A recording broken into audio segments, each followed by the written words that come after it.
Hello, my friends. Welcome to 2014 Consumer Electronics Show in Las Vegas. My name is Steven Schwarzburt. I'm involved in general design, marketing strategies, and investment relations for Neuromama Ltd. It's a publicly trading company trading on bulletin board at about $7 a share. Breaking news. We recently had our assets appraised at $17 million. That means in less than 90 days, this company stock will be trading on NASDAQ Capital Market. We have more assets and we will appraise them. And our goal by the end of the year to be on NASDAQ Global Select. Have you ever really thought about what a blue chip investment is? Blue chips. Everybody dream, mine, yours, everybody's, is to leave some blue chip investments to their children. Something solid, dependable, something that they can build their future on. Something like American Airlines. American Airlines, the world's fourth largest airline, fly the American way. Something special in the air. No other airline gives you more of America than American. The on-time machine, it was called. The airplanes were known as, flagships. They were the biggest, best people mover in the history of America. The envy of the aviation industry. That blue chip just recently went bankrupt. But okay. Even American wasn't the crown jewel in the transportation world. That was Pan American, world's first round-the-world airline. Pan Am Clippers were known in every language. Millions of people thought Pan Am was a blue chip until it went out of business. A decade before 9/11 depressed the travel industry, which left the TWA as America's top international airlines. Also nice solid blue chip until it too went out of business. Take a company like Ford. Millions of people bought stock in Ford for their grandchildren at 50, 60, 80. Fortunately for Jewish kids who need money for college right now, Henry Ford was a vicious anti-Semite. So not so many of them got stuck with the Ford stock, which now sells for what? Around $15 for their bar mitzvah. On the other hand, maybe they got a blue chip like GM instead. There was a time when it was considered, I'm gonna paraphrase it, what was good for GM was good for America. Even though the said quote was a misquoted, nonetheless shows how powerful GM was at its prime. GM is still a good stock. You can still sell a couple of thousand shares and pay for 4 years at a state university. But GM is still selling at a fourth to a fifth of what grandpa or grandma pay for it. Is that what you call a blue chip? What is a blue chip? You know something funny? After I came to this country and learned English, I still didn't know what blue chip meant. Seriously, you know, even now, even after 25 years here, I still translate a lot of what I hear into Russian and I analyze it in Russian and then I silently translate what I wanted to say back into English and say it out loud. And the thing is, there is no such expression as blue chip in Russian. When I was first learning about investing and I heard someone say, that's a real blue chip, I had no idea what they meant. I couldn't translate it into Russian in my head because there was nothing to translate to. Russia, going back to Tsars, going back thousands of years, before the Tsars was always a dictatorship, a communist dictatorship or a Tsarist dictatorship, or an invading army dictatorship, whatever, but always a dictatorship. No common person could ever invest in anything. So there was no concept of investments the way we know it. No good investments, no bad investments, no investments at all.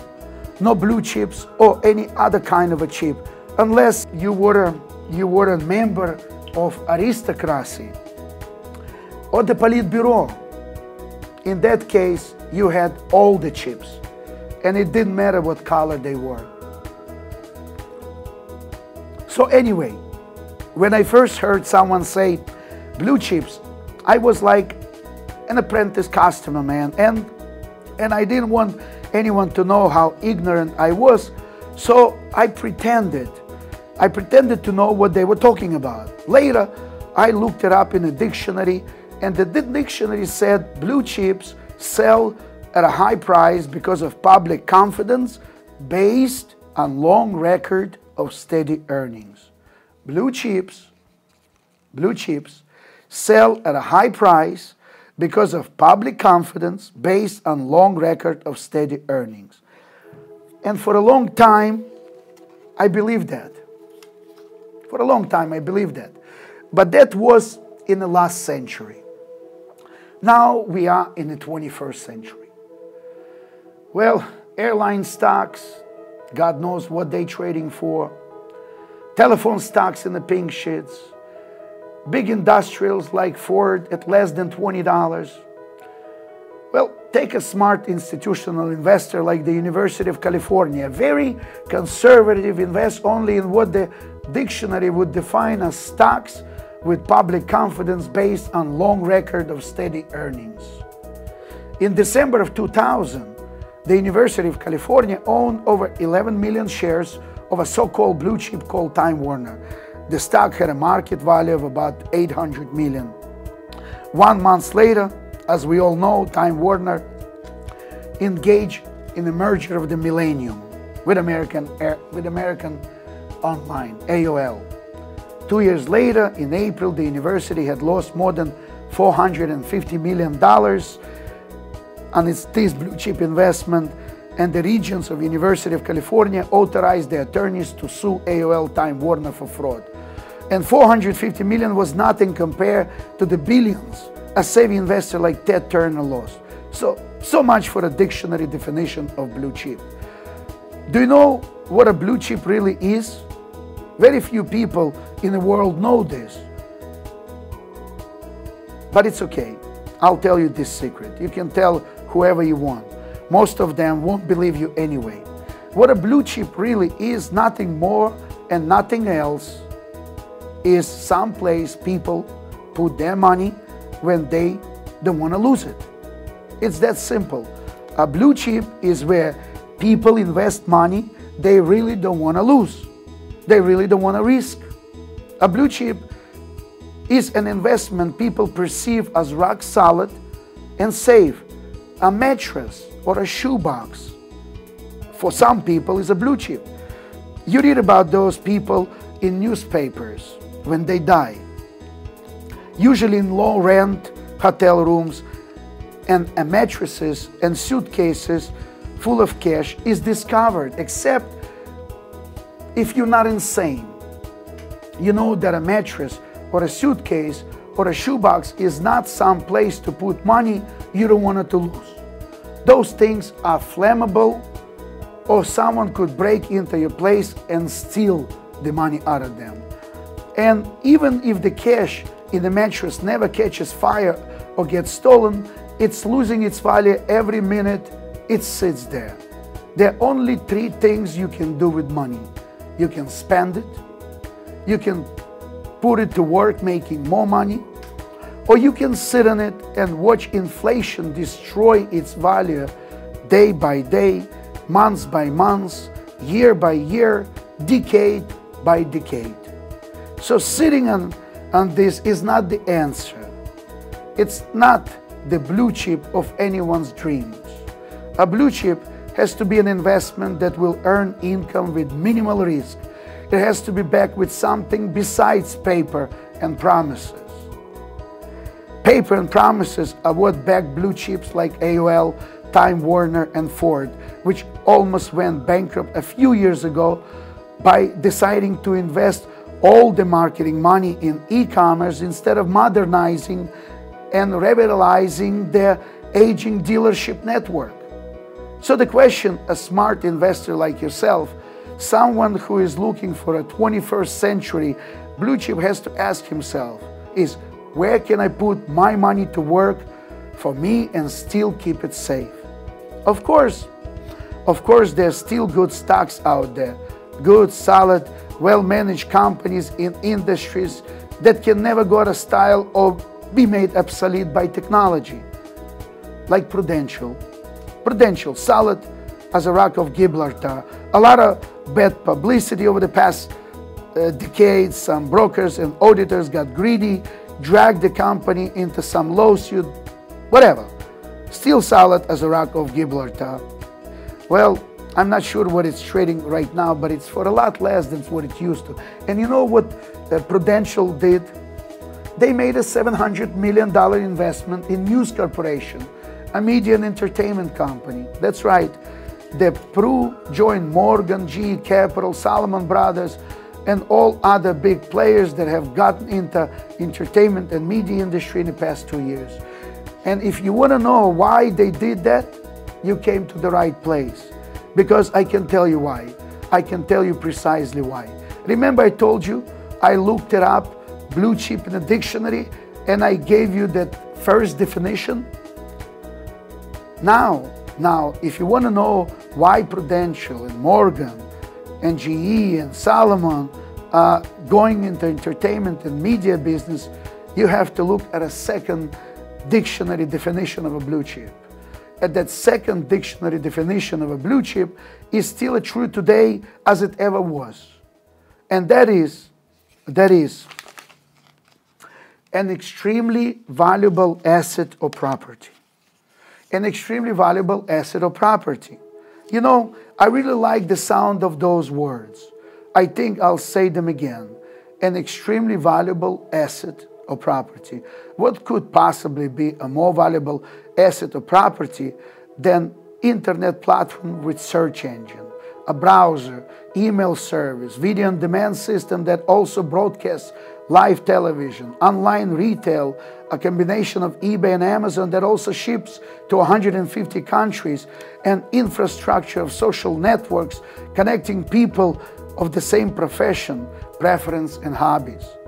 And the network of sites for every city in the world with local news, search engine, advertising, and the local social network founded on income-producing entertainment assets, which are in demand by 6 billion people today and another 2.5 billion more in 35 years.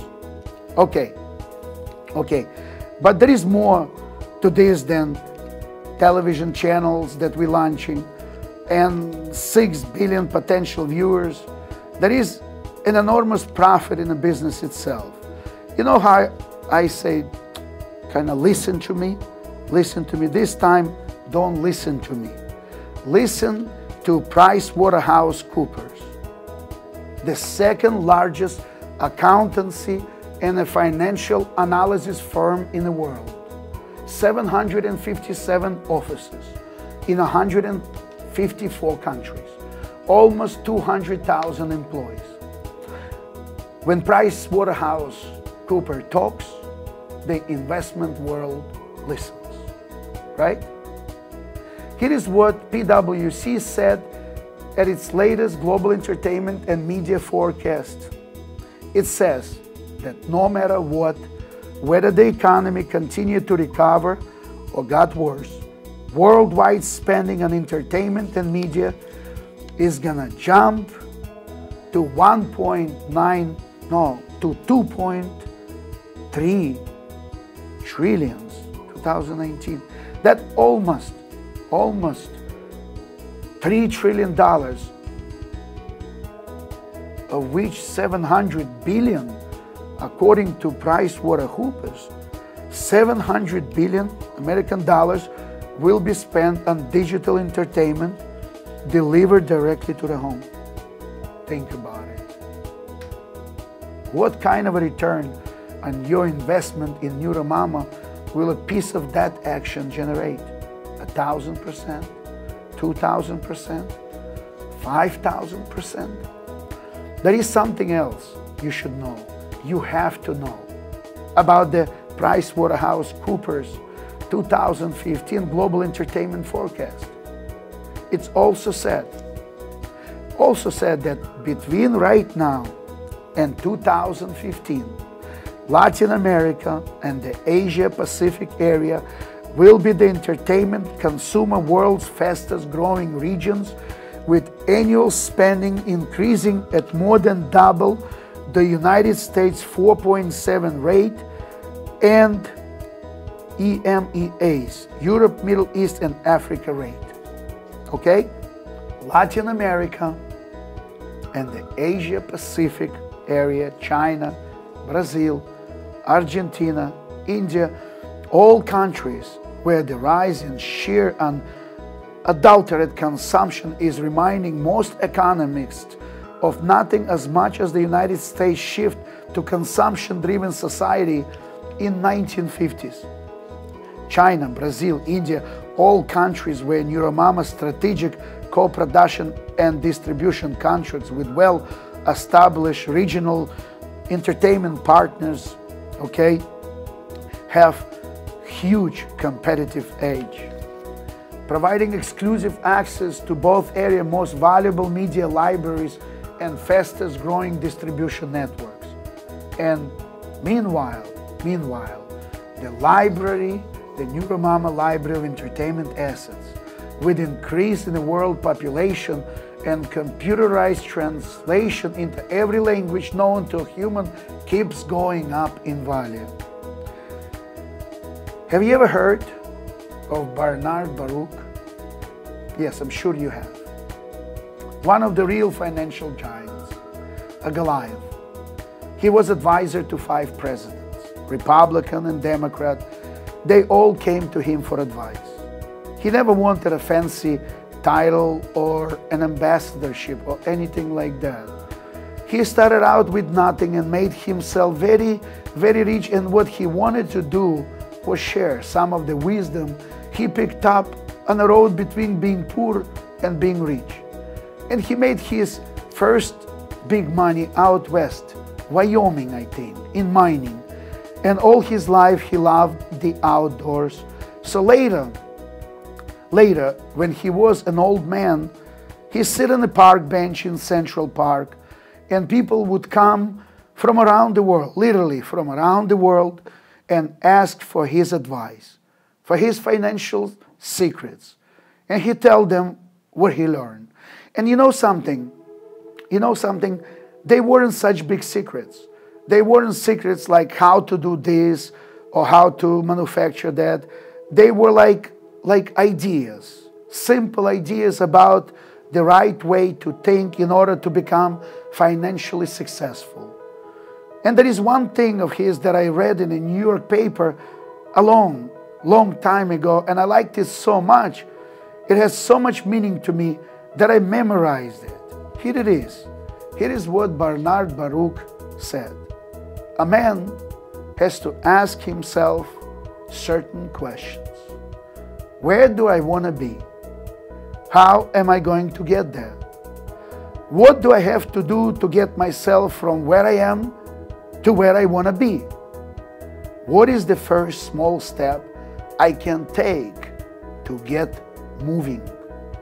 So my friends, what are the answers? Where do you want to be?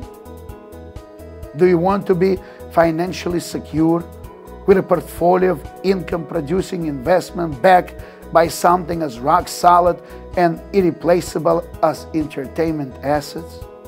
Do you want those investments to be worth far more to your children and grandchildren tomorrow than they were when you bought them today? If that is what you want, how are you going to get there? What are you going to have to do to get yourself there? What will that small first step be?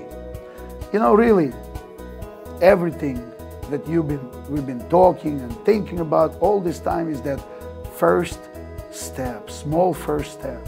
That's it. That's absolutely all we've been talking about. that small first step to investing in the blue chip of 21st century income-producing entertainment assets. And why it is?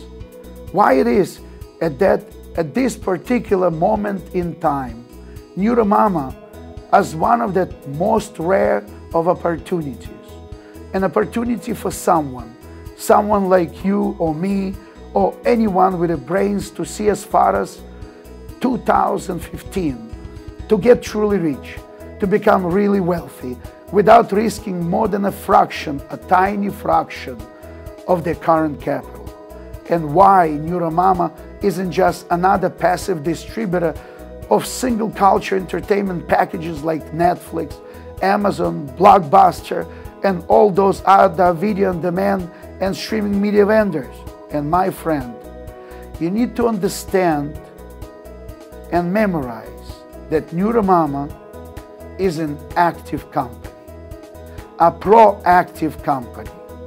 Everyone else in this business operates essentially like a warehouse or a mailroom.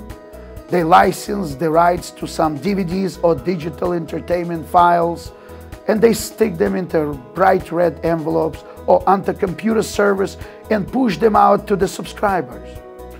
Not a bad business model, except that it provides nothing, absolutely nothing for the majority of the world population, billions of people who are starved for world-class entertainment in their homes because none of the best programming is available on internet or on the local channels in their native languages.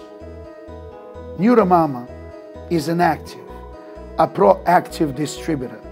We have access to the biggest, most broad-based film and television library in the world, more than 600,000 programs and feature films, and every one of them will be available in their native language of the country in which it is distributed. Right now, we are testing a computer program which will at first transcribe almost 1 million non-copyright television programs from a public domain and then make them accessible in the most popular dialects: South American, Spanish and Portuguese, Hindu, Bengali, Russian, and 47 other languages spoke by 6 billion people. Did I make myself clear? That we are not competing with Amazon, Netflix, and others for 5% of the world population which speaks English. The market of Neuromama is global market. With the other 95%, where the other 95% of people for whom English, at best, is only the second language. And that first step is buying stock of Neuromama and becoming a long-term shareholder. We only looking for long-term shareholders. Again, my name is Steven Schwarzberg. Welcome to 2014 Consumer Electronics Show. And I'm an executive involved in general design, marketing strategy, and investment relations. Have a nice time.